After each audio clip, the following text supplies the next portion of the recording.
미국에 온 지 좀 오래되신 분들입니다.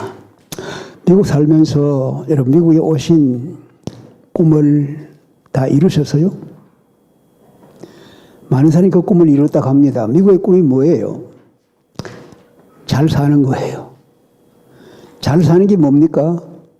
열심히 일해서 돈을 벌고 그래서 자녀 교육시키고 내가 원하는 곳에 아담한 집을 구하고 그러면서 편안하게 살아가는 거예요. 30년, 40년 고생 많이 했지만 이제는 편안하다 하고 사는 거예요. 이렇게 행복을 누리고 사는 거예요. 나는 꿈을 이루었다 할 수 있습니다. 근데 미국에 온 꿈은 이루었는데 내가 이 땅에 온 세상에 태어난 그 꿈, 세상에 태어난 그 계획은 이루었는가? 이렇게 물어볼 수 있는 거예요. 세계적으로 알려진 학자 가운데 그 아브라함 매슬로를 하는 분이 있습니다. 이분은 인간의 요구, 인간의 human need, 인간의 욕구가 무엇인가를 이렇게 조직적으로 계층을 만들었는데 인간의 처음 욕구가 뭔가 하면은 생리적인 겁니다. 먹어야 해요. 마셔야 해요. 집이 있어야 해요. 그리고 남녀관계, 성생활이 있어야 돼요. 이건 기본적인 생리적인 요구입니다. 이게 이제 이루어지면 그 다음에 두 번째는 뭔가 하면은 안전의 요구입니다. security.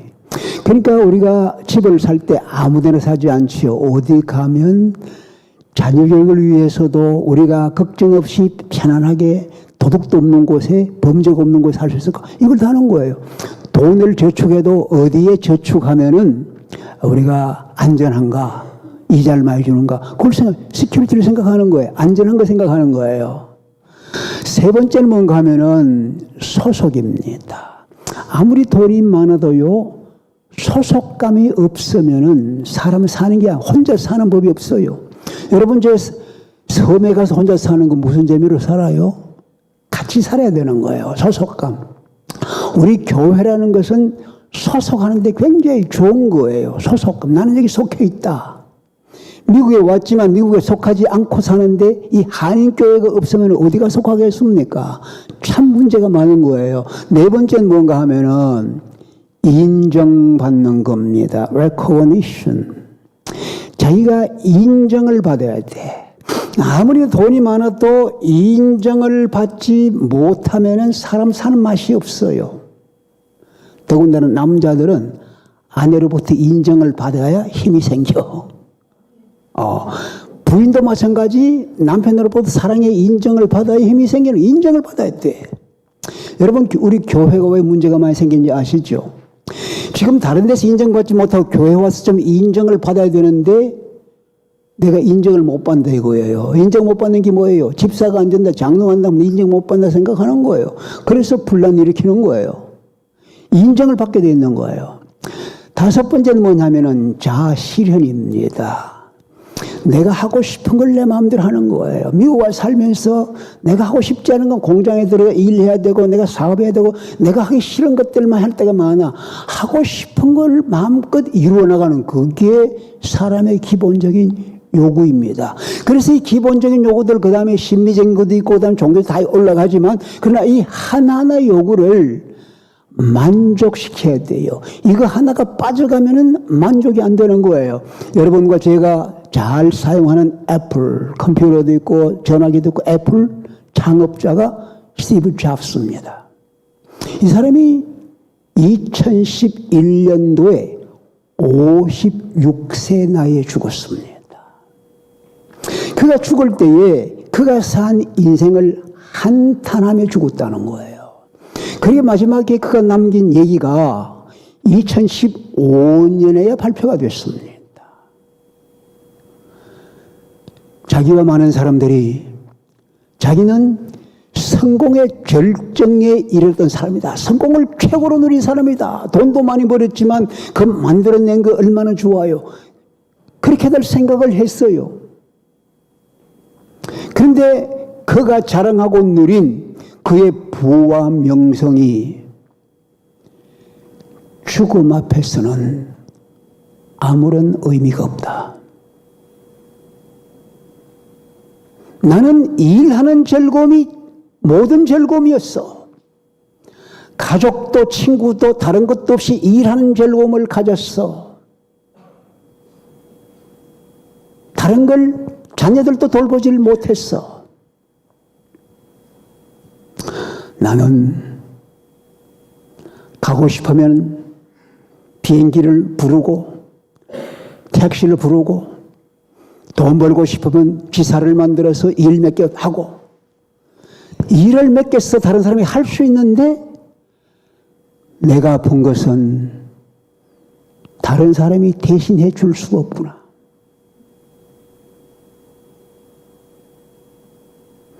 잃어버린 물건은 다시 찾을 수가 있어. 그런데 내 잃어버린 생명은 다시 찾을 길이 없구나. 스티브 잡스가 인생을 돌아보며 한탄하는 거예요.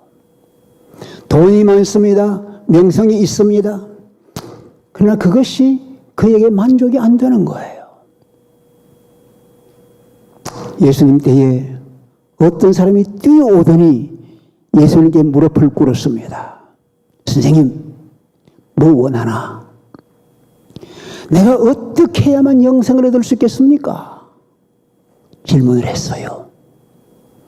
어떤 사람이 그 사람이 부자라 그랬어요.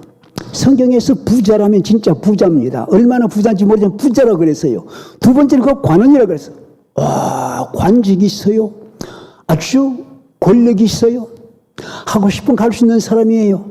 근데 우리가 보통 그 정도 되면 돈 많이 벌고 이름 올리면 그 정도 되면 어떻게 돼요? 힘이 없어져. 병이 들고 약해지고 늙어져. 근데 성경 사람은 청년이라 그래서 건강하고 힘이 있는 사람이야. 돈 있겠다. 힘 있겠다. 젊은 청년이겠다. 여러분, 뭐가 부럽습니까? 세상 모든 사람이 부러워하는 것인데 이 사람은 그게 만족이 안 되는 거야. 영생, 참 생명, 이게 어디 있겠는가? 주님께서 찾아온 거예요. 오늘 베드로가 오순절 성령 충만해서 설교를 하는데 많은 사람이 모였어요. 3,000명 이상이 모인 거예요. 아무튼 그때 마이크도 없이 어떻게 했는지 모르지만 그렇게 많은 사람이 모인 거예요. 그 자리에서 베드로가 얘기합니다. 생명의 길이 있다. 생명의 길. 기쁨이 넘치는 생명의 길이 있다. 이게 구원이야. 외쳤더니 듣는 사람들이 우리가 어떡할꼬? 여러분, 생명의 길, 구원의 길, 참 기쁨의 길 다 찾아 우리가 어떡할꼬 하는 거예요. 여러분, 바울 보십시오. 예수 증거하는 것 때문에 감옥에 갇혔습니다. 매를 맞았습니다. 빌립보 감옥에 갇혔어요. 제가 빌립보 감옥에 가보니까 토굴이에요. 깜깜한 토굴이에요. 갇혀 있는데 바울은 신라와 더불어 하나님을 찬양합니다. 기도합니다. 그러더니 갑자기 지진이 나더니 옥문이 다 열리고 묶어있던 쇠사슬이 다 풀어지는 거예요. 간수가 얼마나 놀랐겠습니까? 자다가 일어나 보니까 이놈 도망갔구나. 자기를 하려고 하니까 바울이 우리 여기 있어. 몸에 치지 마. 그렇게 무섭게 매질하고 감옥에 집어넣던 그 간수가 바울 앞에 무릎을 꿇습니다. 선생이여, 내가 어떻게 해야 구원을 얻겠습니까? 로마의 권력, 자기의 세력, 자기 건강, 그게 문제 아니에요. 내가 어떻게 해야 구원을 얻겠는가? 이게 뭐예요? 참 생명입니다. 내가 참 행복한 기쁨 있는 생명입니다.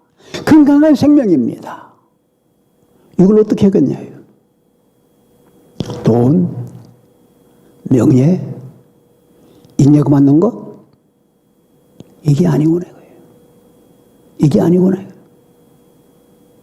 참 생명, 속에서 오는 기쁨과 삶의 의미가 넘치는 그 생명, 이것은 뭐예요? 너의 인생의 가장 기본적인 것, 거기 연결되어 있는 것이다 이거예요. 여러분, 참 생명의 길이 무엇인가? 이것이 우리 기독교 복음의 요약입니다. 오늘 베드로가 설교한 내용이 생명의 길 되신 예수 그리스도를 분명히 소개해 주는 거예요. 거기 따라서 오늘 이 시간에 내가 이 그림을 그리면서 여러분 짧은 시간에 잠깐 설명을 하려고 합니다. 여러분과 제게 중요한 것이 뭐냐면 내 생명, 사람이라는 거예요. 사람. 저 뒤에 보입니까? 가능한 대로 이 보이는 자리에 와서 앉으면 좋겠습니다. 사람. 여러분, 사람이 내가 어떻게 생겼느냐? 요즘 과학이 얘기합니다. 사람이라는 거 우연히 생겼지. 그 유전자 발달해가지고 아메바, 단세포 생물에서 점점 발달하더니 그것이 찐판치가 되더니 그게 사람이 된 거지. 이거 뭐예요? 이거는 모든 찐판치가 다 사람 된 건 아니잖아요. 그 중에 어떤 재수 좋은 놈 한 놈이 언제 됐는지 몰라도 그렇게 됐다는 거야. 그건 뭐예요? 1000만 마리 중에 한 마리가 됐다. 그럼 그건 뭐예요? 우연 중에도 우연입니다. 내가 그래 된 거예요. 그러면 삶의 의미가 없어. 그 이론은 지금은 받아들이는 사람이 거의 없는 거예요. 그러면 성경은 뭐라 그러나 우리 사람은 하나님께서 우리를 창조했다. 여러분, 만들 때는 의미가 있고 목적. 하나님이 우리를 창조했다. 만드셨다. 목적을 가지고 만드셨다. 생명체로 만든 거예요. 사랑하려고 만든 거예요. 그럼 자유를 주어 만든 거예요. 평화롭게 만든 거예요. 이게 하나님께서 우리 사람에게 이걸 다 누리게, 생명과 사랑과 자유와 평화를 누리게. 그래서 하나님이 사람 만드시고 난 뒤에 하나님과 사람이 아름다운 교제, 생명을 나누고 사랑을 나누고 자유를 가지고 평화를 누리는 아름다운 이 관계를 가지고 사람을 만드시고 그 사람을 에덴 동산에 살게 한 거예요. 여러분, 에덴 동산이 뭡니까? 낙원입니다. 부족한 것이 없습니다. 모든 것이 다 있어요. 하나님께서 아담과 하와에게 말씀합니다. 네가 이 모든 것 다 누려라. 다 네게 준다. 다 누려라. 마음껏 먹어라. 부족함이 없어요. 그런데 하나님께서 한 가지 금지가 있다. 동산 중앙에 있는 선악과 선악을 알게 하는 그 나무 열매는 네가 먹지 말아라. 먹으면 반드시 죽는다. 여러분 어떻게 생각하세요? 아니, 하나님께서 차라리 다 먹지 말라고 한다든지 하지, 다 먹으라 해놓고 한 가지 먹지 말라. 그건 뭐예요? 그건 다른 말로 하면은 하나님께서 말씀하는 거예요. 그건 내 거야. 그건 내 거야. 주인이 나라는 걸 알고 지나. 그거 너 먹으면 안 돼. 내 거야. 그 얘기는 뭡니까? 하나님께서 하나님 것과 내 것을 구분하라는 거예요. 나는 피조물입니다. 하나님은 창조주입니다. 그분이 정한 길 따라가는데 그분의 것, 내 것을 구분하라는 얘기입니다. 근데 사람이 어떻게 했어요? 그래 바라보니까 먹음직하네. 와, 보기 좋네. 저거 먹으면 내가 지겨워지겠네. 그러니까 따서 먹어버린 거예요.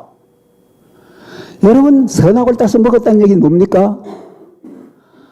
하나님의 것을 내 것으로 삼아버린 거예요. 하나님의 것을 안 주는 거, 하나님께서 내 것이라고 주장하는데 내 것으로 삼겠다고 뺏어버린 거예요. 하나님의 것을 뺏은 거예요. 하나님께서 강탈한 거예요. 하나님 말씀을 안 들은 거예요. 두 번째로 보세요. 그 나무가 뭐예요? 선악과입니다. 선악과는 뭐예요? 선악을 알게 하는 열매입니다. 선악을 알게 한다는 얘기는 선악을 알고 선악을 판단하는 건 누구 하는 일이에요? 그건 하나님만이 하신 일이야. 하나님만이 하신 일이에요. 근데 그걸 먹고 나니까 이제는 선악이 보이고 판단하게 되네. 하나님 당신이 잘못했어요? 왜 내게 주어줬어요? 아니, 아내가 잘못했어요? 저게 잘못했어요? 판단하는 거예요. 자, 하나님의 것을 뺏었습니다. 하나님의 소유를 뺏었고 도둑질이죠. 자, 하나님이 하신 일 뺏어버렸습니다. 그게 뭐예요? 그러니까 관계가 깨어진 거야. 하나님과 사람과의 관계가 깨어진 거예요. 그런 속에 관계가 계속될 수 없잖아요. 이런 관계 속에서 하나님은 더 이상 그들이 에덴 동산에 살 수 없으니까 그들을 바깥으로 내쫓았습니다. 너희들 대로 살아라. 자, 그랬더니 그때부터 사람 뭐예요? 에덴 동산에서 생명 누리고 사랑과 자유와 평화를 누리던 것은 다 깨어진 거예요. 관계 깨어지면서 다 깨어지고 서로 손가락질하고 서로 비난하고 사니까 그때부터 인간의 비극이 온 거예요. 여러분, 오늘 인간의 비극이 바로 그겁니다. 네 것도 내 거고 내 것도 내 거다. 이게 인간의 비극입니다. 남의 것을 존중을 안 하는 거예요. 경계선을 인정을 안 하는 거예요. 하나님의 것을 인정 안 하게 된 데서 온 거예요. 그럼 이게 뭐예요? 결국 문제는 뭐냐면 사람이 하나님 말씀에 불순종한 거예요. 불순종하니까 관계가 깨진데 불순종이 뭐예요? 이게 죄라는 거예요. 생각해 보세요. 여러분 자신이 누구 뜻을 따라서 움직이는가? 하나님 말씀대로 움직이는가? 아니면 내 좋은 대로 움직이는가? 생각해 보세요. 불순종하고 죄예요. 그로부터 인간의 삶이 어떻게 되는가? 인간의 운명이 결정됐는데 하나님과 사람 사이가 갈라진 거예요. 사람 사이도 갈라진 거예요. 그때부터는 갈라지는 거예요. 어떻게 갈라졌냐? 사람과 하나님이 이렇게 갈라졌는데 건너가지 못할 정도로 이렇게 갈라진 거예요. 이게 인간이고 이게 사람 하나님인데 사람이 하나님과 갈라진 거예요. 그때부터 인간의 운명은 어떤가? 로마서 3장 23절 보니까 모든 사람이 죄를 범하였음에 하나님의 영광에 이르지 못하더라. DNA가 있는 거예요. 아담의 DNA, 죄인이라고 하는 DNA가 내려오는 거예요. 나는 죄를 안 지었는데 세상에 죄 없는 사람은 하나도 없다 그랬어요. 왜? 아담의 DNA가 내려오고 있어요. 모든 사람이 죄를 지어 하나님의 영광에 이르지 못하는 거예요. 히브리 9장 27절 보니까 이건 죄인입니다. 모든 사람이 죄인이에요. 히브리 9장 27절 보니까 한 번 죽는 것은 사람에게 정해진 것이요. 그 후에는 심판이 있다. 여러분, 죄에 따라오는 게 뭐예요? 죄에 따라오는 게 심판입니다. 심판이 없으면 죄가 겁날 게 하나도 없잖아요. 한 번 죽는 것은 사람에게 정하신 것이요. 그 후에는 심판이 있다. 그 심판이 뭐냐? 로마서 6장 23절 보니까 그 심판은 죄의 삭은 사망이요. 하나님의 사는 예수 그리스도 우리 주 안에 있는 생명이니라. 이 심판은 뭐냐? 사망이에요, 사망. 자, 역사에 사는 모든 사람은 사람은 모두가 다 하나님의 뜻을 거스리는 죄를 가지고 살아요. 심판을 가지고 살아요. 그래서 죽음에 매여 있는 거예요. 근데 이 사람이 지성을 가지고 있기 때문에 이 사람이 여기에 만족하나요? 우리 사람이 만족하나요? 항상 보이는 것은 저기 보이는 거예요. 저기에 생명이 있고 사랑이 있고 저기에 자유가 있고 평화가 있는데 한국 후반이 미국이 그래 좋은 거예요. 그래서 미국에 가자 하고 건너온 거예요. 오니까 해결됐습니까? 여전히 이게 있는 거예요. 그래서 사람은 저 세계 가기 위해서 노력을 하는 거예요. 첫째 노력이 뭐예요? 돈 벌어보자. 돈만 벌고 좋은 데가 주택만 사면은 될 것이다. 돈을 벌어가지고 여기 다리를 만들어 건너가려고 돈을 열심히 벌어보는 거예요. 돈 벌어서 천국 간 사람이 하나도 없죠. 돈이 안 되는구나. 정치가 잘 돼야 돼. 제도적으로 정치가 잘 돼야 돼. 지금 정치 안 돼. 정치 가지고 막 하려고. 여러분, 정치의 최고봉이 뭐라 그랬어요? 유토피아를 만들자. 세상 자본주의면 아무것도 안 돼. 유토피아 만들어보자. 여러분, 유토피아라는 게 뭐예요? 공산주의자들이 내건 게 유토피아인데, 유토피아라는 말 자체는 우토퍼스, 노 플레이스야. 그런 곳이 없다는 얘기야. 결국 뭐예요? 70년 못 가서 공산주의가 다 무너지고 만 거예요. 어디 가나 공산주의가 살아남을 길이 없는 거예요. 왜? 우토퍼스 안 되는 거예요. 세상에 그런 게 없는 거예요. 과학을 만들어보자. 과학. 인간의 모든 비극을 다 없애기 위해서 과학을 발전시키자. 과학을 발전시키자. 첨단과학까지 나왔으면 얼마나 살기 좋습니까? 온 세계를 다 점령하려고 하는 첨단과학, 우주를 다 근데 오래전에 잔자크 루소가 이미 얘기했습니다. 과학의 발전은 우리의 삶을 편리하게는 해주지만 우리를 더욱 불행하게 만들었다. 동감하십니까? 과학의 발달 우리를 불행하게 만들었습니다. 걱정하지 않아야 될 걱정이 얼마나 많아요. 불행하게 만든 거예요. 그래서 사람들은 윤리를 만들면 못 되겠다. 종교를 만들면 되겠다. 오늘 얼마나 많은 종교가 있어요. 예술 이걸 다 만들어가지고 이 세계에 가려고, 하나님 세계의 생명과 사랑과 자유와 평화가 있는 저 세계에 가려고 막 애를 쓰는 거예요. 근데 하나님 말씀이 뭐냐 하면은 잠언 14장 12절 보니까, 잠언 14장 12절 보니까 모든 길은 사람 보기에는 바르나 필경은 사망의 길이라. 사람 내서는 모든 길, 이게 생명이다 하고 찾는 모든 길은, 필경은 결국은 사망의 길이더라.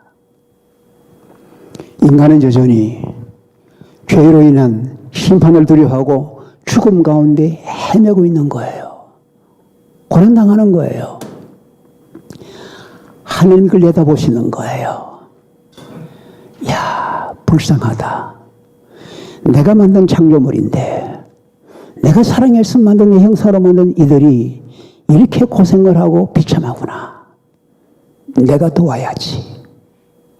하나님께서 돕기로 나선 거예요. 그래서 하나님께서 이 갈라진 간격을 메꾸어서 다리를 놓고 건너오시는 거예요. 하나님이 사람이 되어 우리를 찾아와 건너오신 거예요. 그게 뭐예요? 예수님이에요. 말씀이 육신이 되어 하나님 육신이 되어 우리가 찾아오신 예수님. 왜? 우리가 같이 있겠다 임마누엘로 오신 분이 예수님이에요. 그럼 그분이 왜 왔어요? 사도행전 10장 38절에 보니까 하나님께서 성령을 물부터 지게 부어주시니까 그가 두루 다니면서 착한 일을 행하시고 마귀에게 얽매인 자들, 질병에 얽매인 자들을 풀어서 해방시켜 주려고 한다. 여러분, 주님께서 오신 놀라운 일은 우리를 죄와 죽음에서 건져주시고 해방시키려고 오신 거예요. 질병에서 풀어주시고 마귀에서 풀어주시고 모든 어려움에서 우리를 억압에서 풀어주기 오신 거예요. 그래서 평생을 그렇게 사셨는데 결국 예수님은 십자가에 달려 돌아가셨어요. 십자가에 달려 돌아가신 거예요. 여러분, 십자가는 뭡니까? 죄인으로서 심판을 받고 죽는 게 십자가예요. 죄가 없는 그분이, 하나님 아들 죄 없으신 그분이 어떻게 십자가 위에서 죄인 모습으로 심판을 받고 죽어야 했는가? 죽은 거예요. 그런데 하나님은 자기 아들 예수가 죄 없는 걸 밝히시기 위해서 그 일을 끝내시고는 부활을 시킨 거예요. 다시 살아난 거예요. 그게 부활 생명입니다. 그 부활 생명은 다시 죽지 않는 영원한 생명이에요. 그것이 바로 뭡니까? 생명의 길, 기쁨과 감사가 넘치는 생명. 그래서 우리 주님께서 부활하셔서 생명의 기쁨이 충만한 것으로 종교의 영광을 다 차지하신 거예요. 그걸 왜 그렇게 했느냐? 베드로전서 3장 18절 보니까 그가 단번에 죽임을 당하사 의인으로서 불의한 자를 대신하셨으니 이는 우리를 하나님 앞으로 인도하기 위함이라. 우리 주님께서 죄 없는 그분이 나의 죄를 대신해서 대신 심판받고 대신 사망해서 그 사망 죽음으로 십자가에 달려 돌아가신 거예요. 만약 죽음으로 끝나서는 그도 죽음으로 끝났는데 부활하기 때문에 그분이 구주요, 그분이 생명인 것을 보여준 거예요. 베드로가 우리가 이래 증인이다 보여주신 거예요. 주님께서 베드로의 말씀 그대로 의인으로 죄 없는 그분이 죄 있는 나를 대신해 죽으신 것은 우리를 하나님 앞으로 이 생명 세계로 인도하기 위함이라. 그 결과가 어떻게 돼서요? 요한복음 5장 24절 하나님께서 하신 일입니다. 요한복음 5장 24절에 보니까 내 말을 듣고 나 보내신 이를 믿는 자는 영생을 가졌고 심판에 이르지 아니하나니 심판에 이르지 아니하나니 사망에서 생명으로 옮겼느니라. 이렇게 말씀합니다. 보세요. 내 말을 듣고 나 보내신 믿는 자는 영생을 얻었어요. 심판에 이르지 아니해요. 사망의 생명으로 옮겼어요. 이 보세요. 이 짝에는 죄인입니다. 죄인으로 고생하지만 저기는 영생입니다. 심판은 아래 있지만 심판이 없습니다. 사망인데 사망의 생명으로 옮겨졌습니다. 이게 하나님이 우리 위해서 예수님 통해서 하신 일이에요. 이거 베드로가 그대로 설교하는 거예요. 그러면서 어떤 사람이 이런 축복이 줘요? 어떤 사람에게? 내 말을 듣고 나 보내신 일 믿는 자는. 여기서 이 건너가는 길은 뭐냐면은 듣고 믿음이야. 듣고 믿는 거. 베드로가 설교합니다. 우리가 다 죄인으로서 심판 아래에 있고 죽어야 하는 사람들인데 우리 주님께서 오셔서 우리 대신 의로운 분으로 불의한 우리를 위해서 대신 죽고 부활하심으로 말미암아 생명, 영원한 생명, 죽지 않는 생명이 일어난 그분, 우리 구주야. 그 말씀을 듣고 믿으면은 이렇게 된다는 거야. 믿음이 뭐예요? 그래서 오늘 베드로가 뭐라 그래요? 우리가 어찌할꼬 그들이 얘기하니까 너희 각각 회개해라. 예수 그리스도의 이름으로 세례를 받아라. 이게 중요한 거예요. 여러분 믿음은 뭐예요? 믿음은 받아들이는 거예요. 말씀을 듣고 받아들이는 거예요. 오늘날 우리 삶의 믿음이 참 중요합니다. 부부간에 사랑합니다. 그러죠? 근데 남편이 나가면서 집키를 부인에 다 맡기고 갑니다. 은행 통장도 맡깁니다. 사랑 때문에 맡겨요? 믿으니까.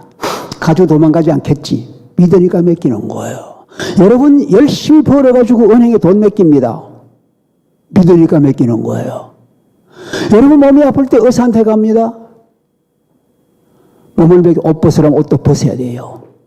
여자 환자라도 남자 의사한테 가서도 옷 벗으라면 옷 벗어야 되는 거예요. 여러분 믿으니까 맡기는 거예요. 믿음은 맡기는 것입니다. 받아들이는 겁니다. 그대로 받아들이는 거예요. 그래서 요한복음 1장 12절에 보니까 믿음은 뭐냐? 영접하는 자 곧 그 아들이 믿는 자에게는 하나님의 자녀가 되는 권세를 주신다. 믿음 뭐예요?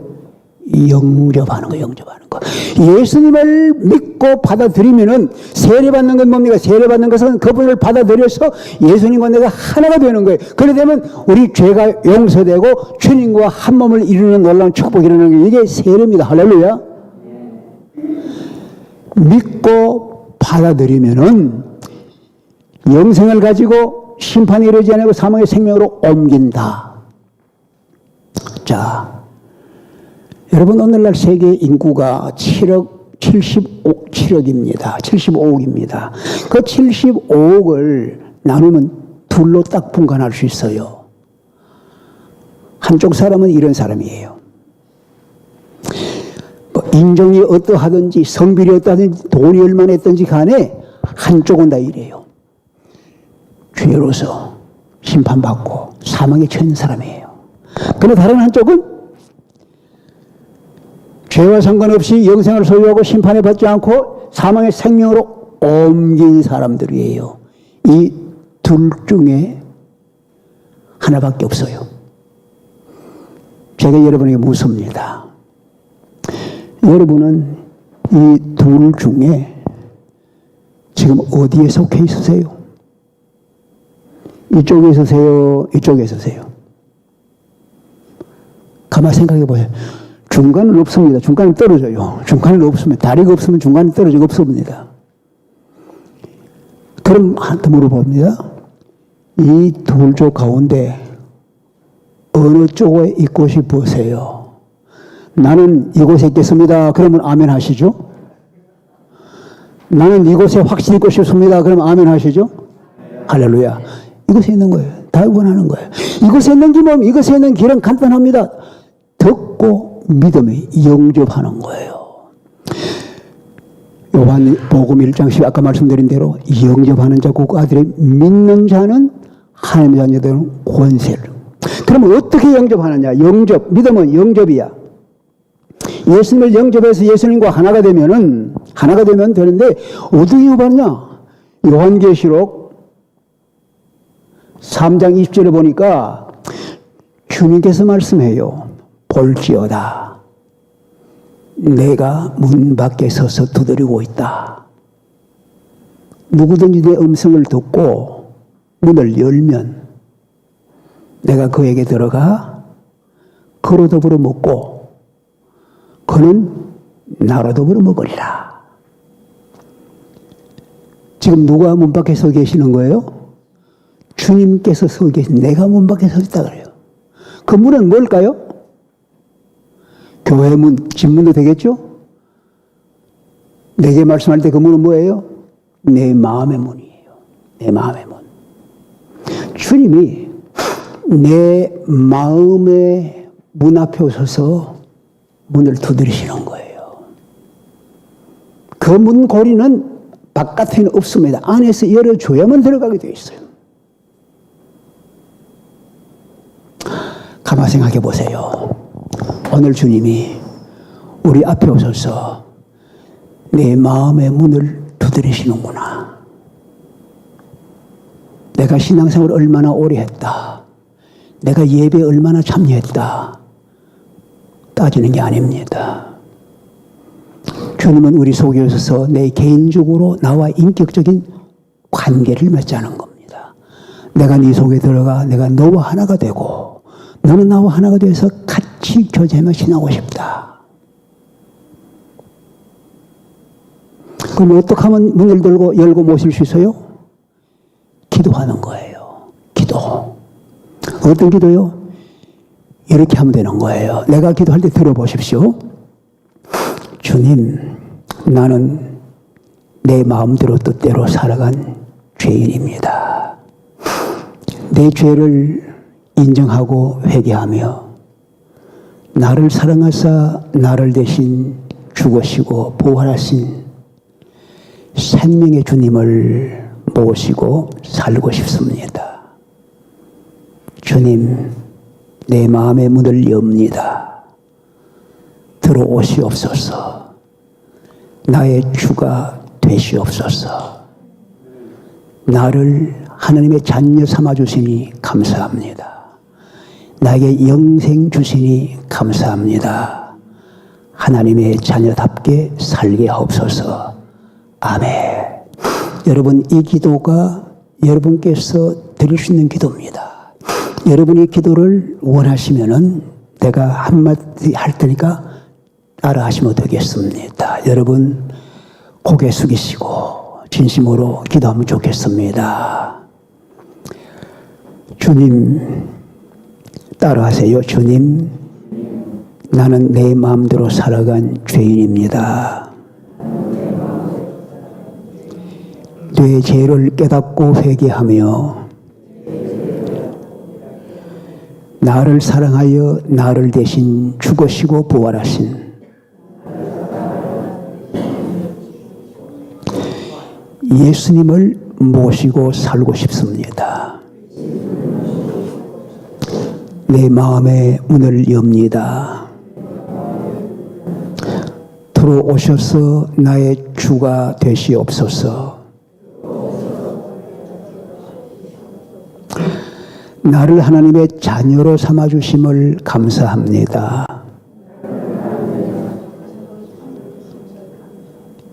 영생을 허락하심을 감사합니다. 이제 하나님의 자녀로 살게 하옵소서. 아멘. 자, 물어보겠습니다. 여러분, 이 기도를 여러분 진심으로 기도하셨으면 지금 예수님 어디 계실까요? 믿으시면 아멘. 진심으로 기도했으면 주님이 내 마음 속에, 내 삶 속에 들어오신 거예요. 나의 주님이 되신 거예요. 그러면은 우리가 뭐가 된다고요? 영접하는 자는 하나님의 자녀가 되는 권세. 여러분, 하나님의 자녀 된 것 믿으시기 바랍니다. 하나님의 자녀가 되었으니까 영생을 가지는 거예요. 여러분, 하나님의 자녀로 태어난 거예요. 축하합니다. 여러분 생각해 보세요. 사람이 태어나면 출생증명서가 있습니다. 저는 1941년 7월 7일 태어났어요. 내가 태어날 때 내가 우리 어머니 날 낳는 거 내가 보고 그날이 내 생일이다 했을까요? 몰라요. 우리 아버님이 호적을 해놓고 어머니 아버지가 그렇게 얘기하니까 그렇구나 믿고 그게 내 생일이 된 거예요. 여러분, 영적인 출생도 마찬가지. 하나님의 자녀가 되는 것도 생일이 있어야 돼요. 물어봅시다. 여러분 생일 아세요? 영적인 생일 어느 날인지 아세요? 대부분 모르잖아요. 오늘 날짜를 써놓으세요. 오늘이 2월 24일 19년 오늘 지금 몇 시입니까? 오후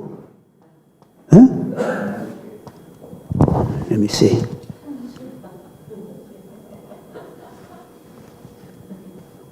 1시 6분, 1시 5분.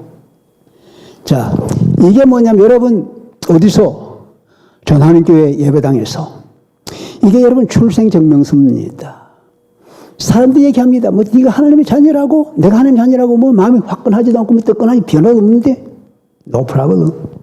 이날, 이 시간, 이곳에서 기도함으로 주님을 가슴속에 모셨으니까 말씀 그대로 내가 하나님의 자녀가 된 거예요. 믿으시면 아멘. 하나님 자녀 된 거예요. 그렇기 때문에 오늘 이날이 출생증명서 그걸 의심이 생길 때 그걸 꺼내보는 거예요. 그렇지. 2월 24일 1919년 오후 1시 5분 전 하나님교회 본당에서 내가 주님을 영접했지. 주님 내 안에 계시지. 할렐루야. 축하합니다. 여러분 서로 인사하세요. 하나님의 자녀입니다. 축하하세요. 자, 그날 세례받고 하나님의 자녀 된 사람이 몇 명 됐어요? 베드로 때 3,000명이 됐어요. 3,000명. 그들이 각각이 다른 사람이에요. 근데 3,000명이 회개하고 세례받고 나니까 다 하나님의 자녀가 됐어요. 그러니까 그들이 그날부터 한 가족이 된 거야. 한 아버지 밑에 형제 자매 모두 한 가족이 되니까 같은 생명을 가지고 같은 사랑을 나누며 가족 평화를 나누는데 42절 뭐요? 그들이 사도의 가르침을 받아 함께 떡을 떼고 교제하며 같이 모여 사랑을 나누고 그들이 같이 기도에 힘써라. 믿어지십니까? 우리 교회 숫자가 많지 아니하지만 다 우리 뿔뿔입니다. 각각이 다릅니다. 그러나 예수 그리스도를 구주로 받아들이고 하나님의 자녀가 되었으면 우리 모두는 다 하나님의 자녀로서 형제 자매입니다. 믿으시면 아멘.